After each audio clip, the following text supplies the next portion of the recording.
Սպերջենի աստվածաշնչյան ընթերցանություն ամեն երեկո, սեպտեմբերի 30։ Ողջ շունը լավ է մեռած առյուծից, ժողովող 9-րդ գլուխ 4-րդ խոսք։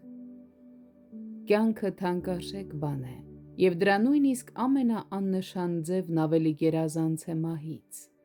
Այս ճշմարտությունը շատ հստակ է հոգևոր իրականության մեջ։ Ավելի լավ է փոքրագույնը լինել երկնքի արքայության մեջ, քան մեծագույնը դրանից դուրս։ Շնորհքի նվազագույն դրսևորումն ավելի գերազանց է, քան չվերածնված բնության ազնվագույն ձգտումները։ Սուրբ Հոգու ներդրված աստվածային կյանքը մարդու հոգու մեջ թանկարժեք ավանդ է, որին չի կարող հավասարվել կրթության և ոչ մի կատարելագործում։ Խաչի վրայի ավազակն ավելի բարձր է, քան կեսարն իր գահին։ Շների մեջ գտնվող Ղազարոսն ավելի բարձր է, քան Ցիցերոնը սենատորների շրջանում, և ամենաանկիրթ քրիստոնյան Աստծո տեսանկյունից ավելի գերազանց է, քան Պլատոնը։ Հոգևոր իրականության մեջ կյանքն ազնվականության խորհրդանիշ է, և մարդիկ առանց դրա ընդամենը անմշակ կամ հղկված նմուշներ են միևնույն անկենդան զանգվածից։ Նրանք կարիք ունեն կենդանանալու, որովհետև մեռած են հանցանքների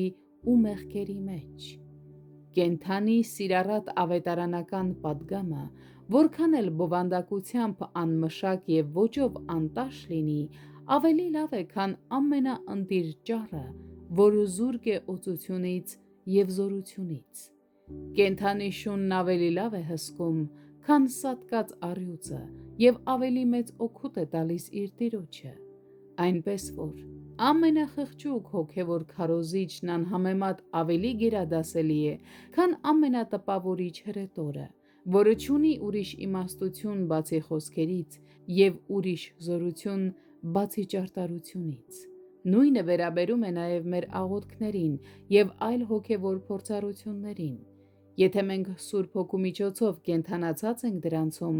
ապա դրանք ընդունելի են Աստծուն Հիսուս Քրիստոսի միջոցով, թեև մենք կարող ենք աննշան համարել դրանք։ Սակայն մեր մեծ գործերը, որոնցում մեր սրտերը բացակայում են,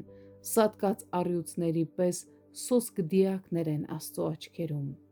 Ով որքան ավելի լավ են կենդանի հառաչանքները, կենդանի աղաղակներն ու կենդանի հուսահատությունները, անկյանք երգերից ու մեռած հանդարտությունից։ Ցանկացած բան ավելի լավ է, քան մահը։ Դժոխքի շան գրմռոցը գոնե արթուն է պահում մեզ, բայց ի՞նչը կարող է ավելի մեծ անեծք լինել մարդու համար, քան մեռած հավատքը ու մեռած դավանանքը։ Կենդանացրու, կենդանացրու մեզ, ով Տեր։